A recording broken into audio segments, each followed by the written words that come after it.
Greetings and welcome to the sixth chapter of our Principles of Accounting course by StudySpace. In this chapter, we will be studying about inventory and the different ways that inventory is measured and how we compute for that. So first of all, in the previous chapter, we studied about merchandising companies and how they are accounted for. Now we're going to look at the different types of inventory that are classified within a company. So a company has two particular types of natures when it comes to inventory. First, a company may be a manufacturing company, in which case they would have different variety of inventory.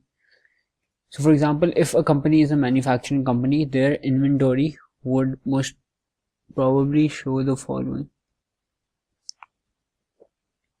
that they have firstly raw materials,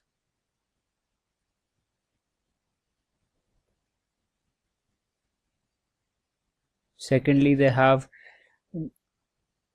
work in process. This is unfinished goods that are halfway through the process and are valuable in that sense. Then they would have finished goods,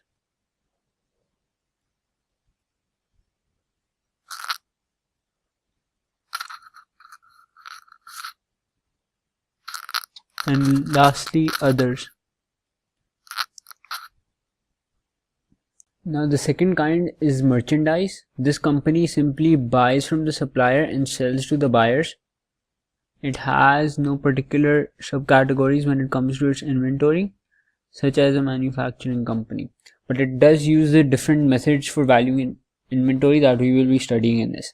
Now before we continue, we're going to be going over a concept that we did in our last video. When it comes to these two particular points, FOB shipping point and FOB destination point, in the last video we studied that these particular headings mean two separate things. So in the last video what we studied was that if it's a shipping point, then the buyer pays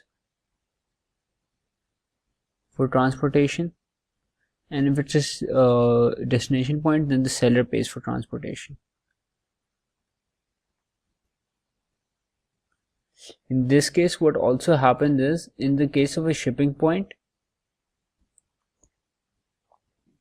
the seller is the owner till the goods reach the buyer, and in the case of destination, the buyer is the owner till the goods have reached him. As soon as the goods have been sold by the seller, the buyer becomes the owner.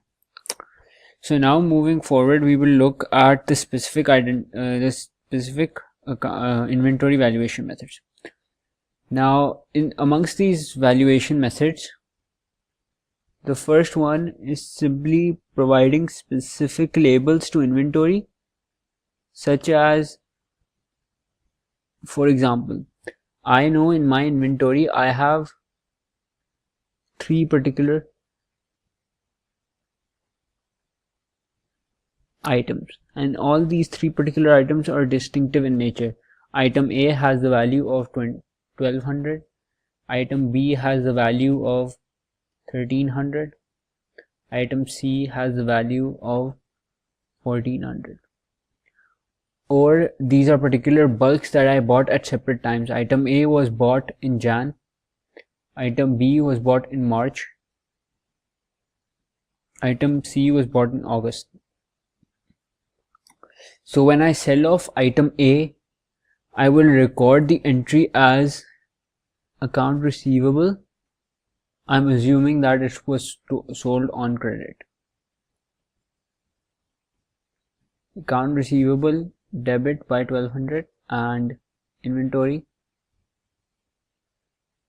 credit by 1200, right? And if I sell off item C after that, I will assume that it was item C.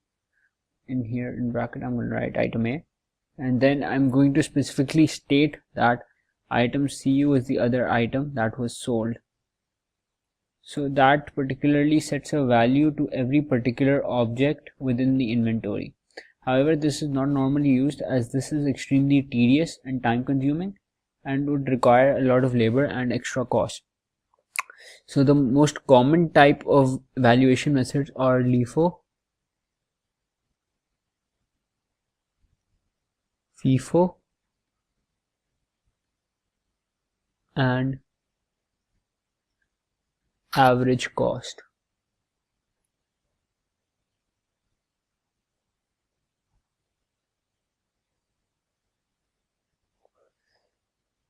To simply state, LIFO stands for last in, first out.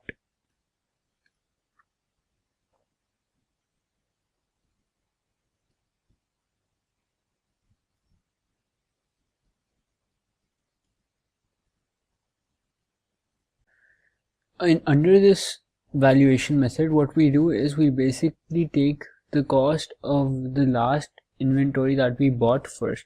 So for example, on 1st Jan, we bought 50 units of an inventory that cost 10, having a total value of 500.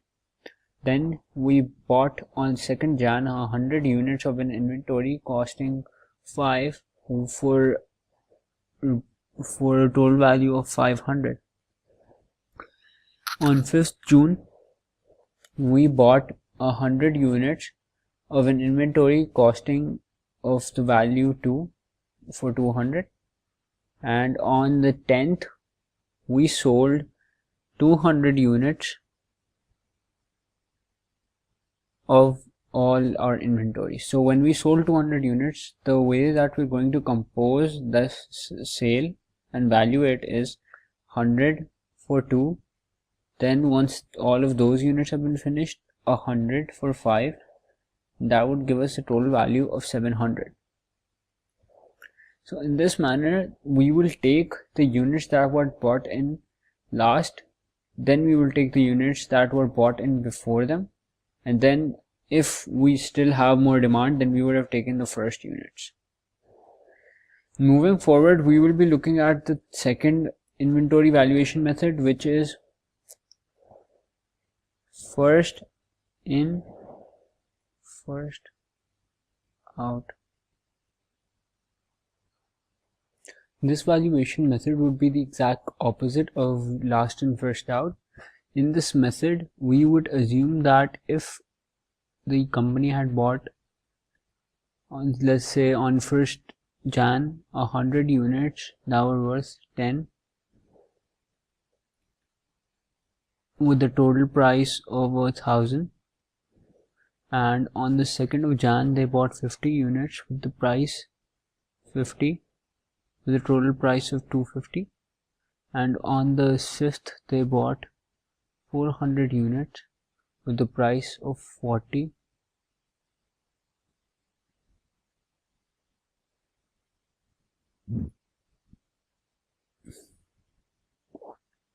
And if on the 10th they sold 150 units, let's actually make that 170 units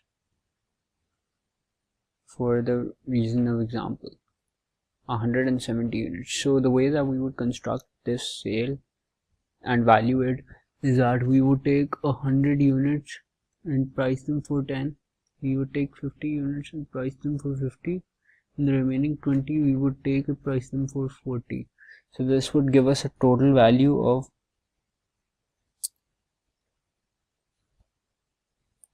2050. That would be the value of this sale, considering that we would come downwards by taking the first bought in units first and then the second and the third.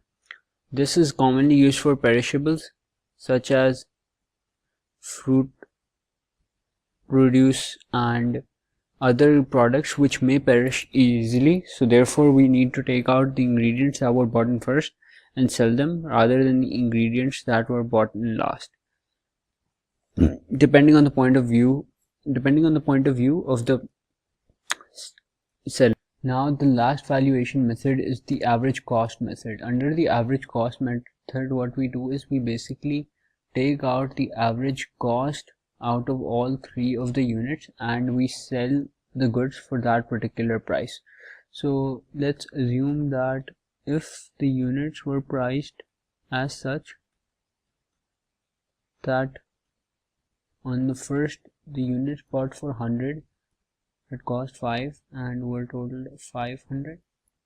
The units bought on the second had cost were 100 units, that had cost 200. The units bought on the fifth were units 200 and had cost 4, and we were selling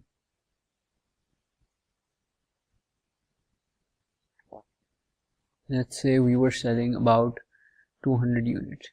So we would take the price such that we would take the total prices and we would divide them by the total units to give us price per unit.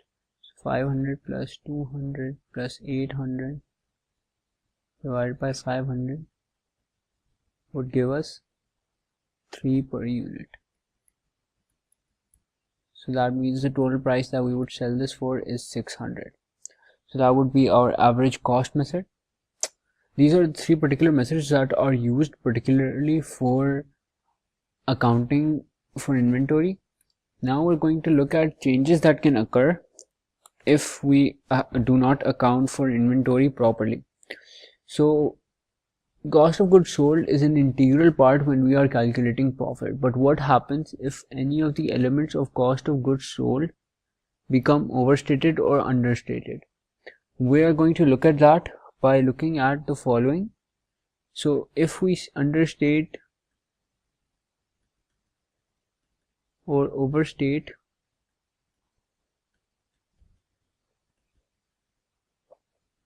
our opening,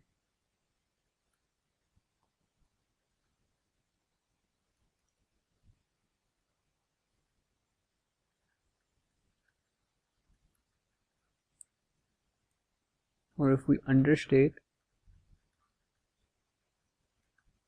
or overstate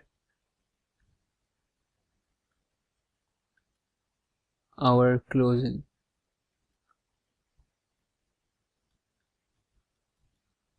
what effect would this have on our cost of goods sold and on our net income?